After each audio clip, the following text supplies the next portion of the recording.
Hey, this is Heidi Dawson. If you love all things health and wellness and style of any kind, hang out here with me each week. I'm obsessed with never-ending improvement, and it's all in an effort to help each one of us live a wildly successful lifestyle. Subscribe today so you don't miss a thing. Hi, guys. Welcome to episode 272 of the Wildly Successful Lifestyle Podcast. I'm glad you're here. I hope this finds you safe and happy and growing and being the best version of you that you can possibly be. Are you doing that? Are you taking advantage of every possibility you have to be better?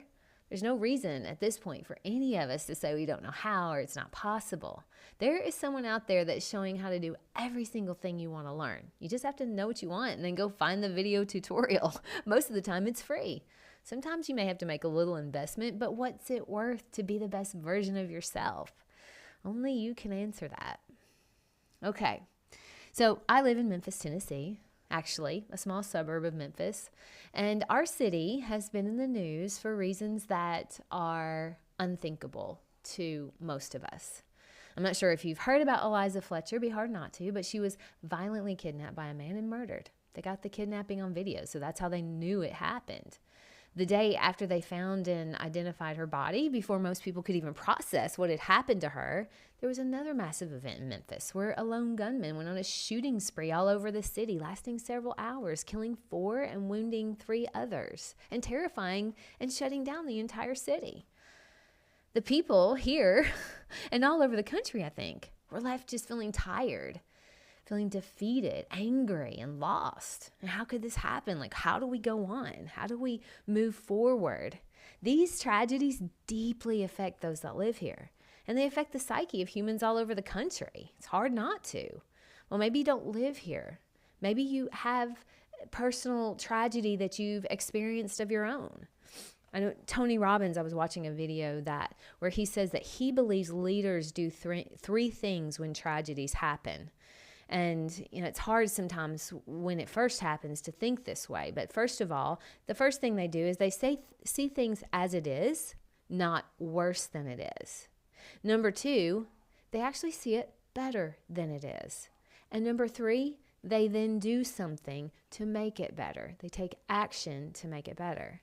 When tragedy happens, in order for life to have meaning, something good has to come from that tragedy. But that isn't our first instinct when it happens. Our first instinct is often feeling vulnerable and scared if you're a woman and angry if you're a man. Everyone's going to react differently when tragedy happens, and that's okay.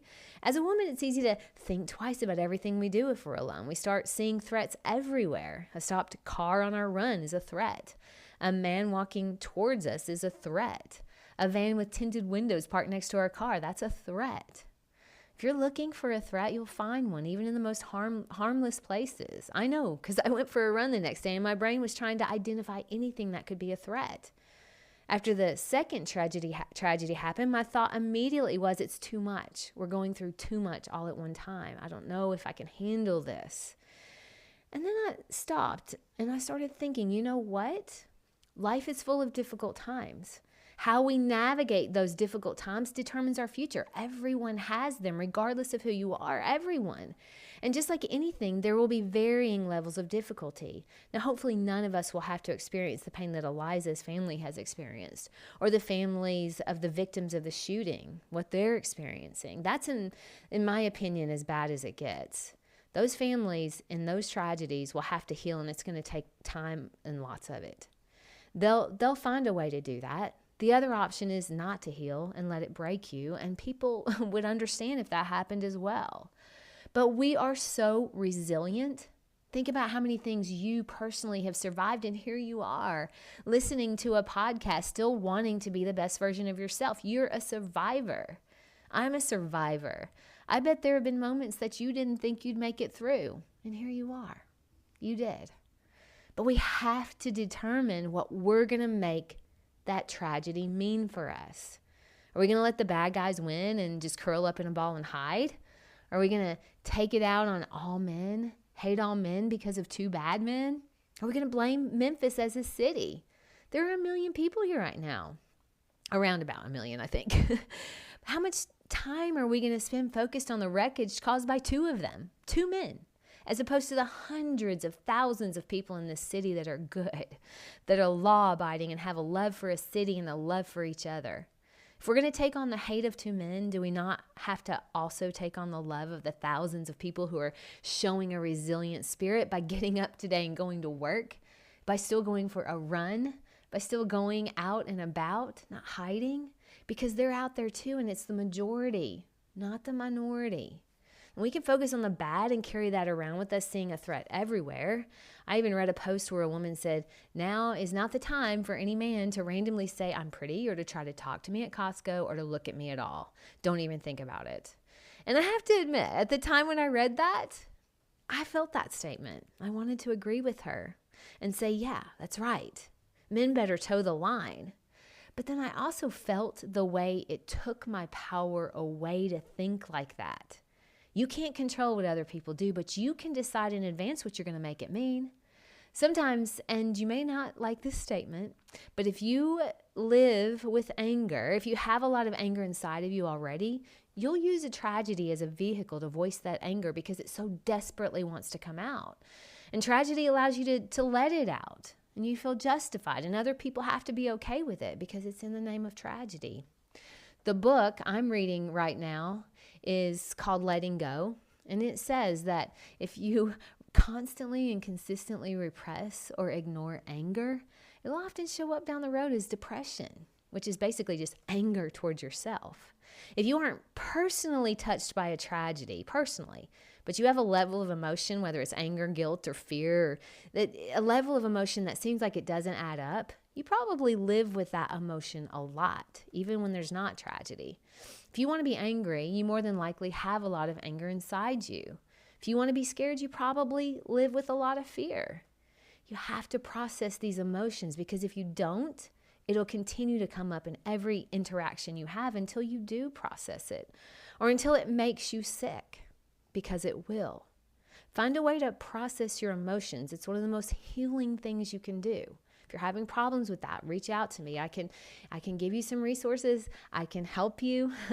I mean, there's a lot of resources out there for you to be able to process your emotions. One way is to feel them. Don't be afraid to feel emotions. They're not going to kill you. You just feel them. We as women, we can allow this to make us feel powerless and vulnerable. And at first, that's pretty normal. But eventually, from tragedy can become a renewed spirit of personal power. I see that happening all over the country by way of women banding together to finish Eliza's run in honor of her. It tears me up just thinking about it. That's the spirit. That's the way to take a horrible tragedy and turn it into something that brings us all together. We have to remember we aren't alone, and a renewed spirit of personal power can lift not only us, but every single person we come in contact with. When things like this happen, it's easy to want to hide. It's easy to blame everyone that looks like the person who committed the crime. That's easy. That's low-hanging fruit. The hard thing is to look inside you and ask yourself, how can I make this better than it is? What am I going to make this mean? And how can I be part of the solution, not part of the problem? Things like that, these tragedies, they can get into your mind like poison if you let it. I mean, you can become afraid of your own shadow. You worry every time you're alone. Jim Rohn says, worry is fear painting pictures in your mind. I cannot relate more to that if you think about it. I mean, worry is just fear painting pictures in your mind. If you're like me, I've imagined the awful last moments of Eliza's life a dozen times. I've imagined what the people thought when they saw a gun pointed at them. That's their very last thing they saw. But that isn't serving me. Man, my brain will keep playing those images over and over until I say enough. I have that power. We have to take the time to decide what we're going to take from this. Are you going to let it alter your life? Maybe it should. Maybe you've been taking risks that you sort of know you shouldn't, but nothing bad has happened yet, so you just keep doing it. Maybe this is your wake-up call. It's not letting the bad guys win to alter your habits to keep yourself safe. You can be a strong, independent woman and not feel safe to run at night. That's okay. Listen to your gut. If something doesn't seem right, it probably isn't. But you probably knew there were some things you needed to change anyway. Maybe there's something good that can come from this. Maybe you realize how short life really is and learn to focus on what's important and keep yourself safe. How much power are we going to give this tragedy? How much of our personal power are we going to give up? Well, I don't think we have to give up any. We can use it as a tool to bolster our inner strength. Yes, bad stuff is going to happen, and it's going to happen to good people. We've seen it this week. We know that, but we're going to go out there and live a big life anyway. Life can be tough, but I promise you this, you're tougher.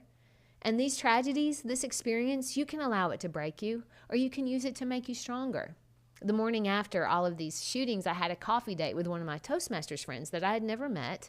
And I so wanted to cancel. I wanted to just hide. I wanted to just curl up in a ball and stay in bed. But I wasn't going to cancel because momentum is powerful.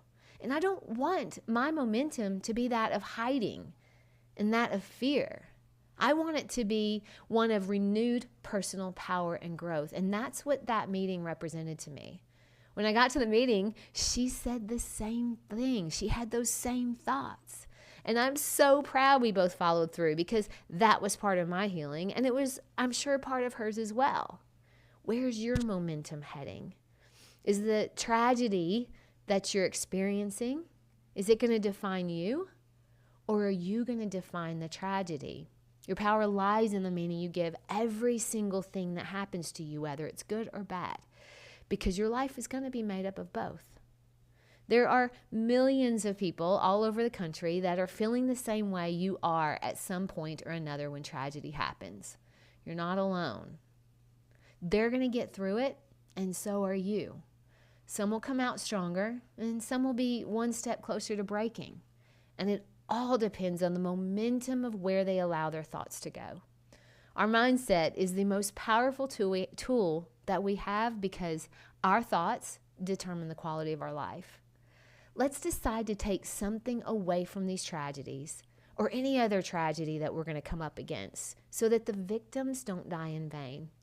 Let's take away a renewed spirit of personal power. I challenge you today to find that. Find that in yourself today and every single day. I love you guys. I'll talk to you in a few days. Don't forget to subscribe and share with your friends because we're just going to keep going bigger and better places together, and I love that about us. Talk to you in a few days.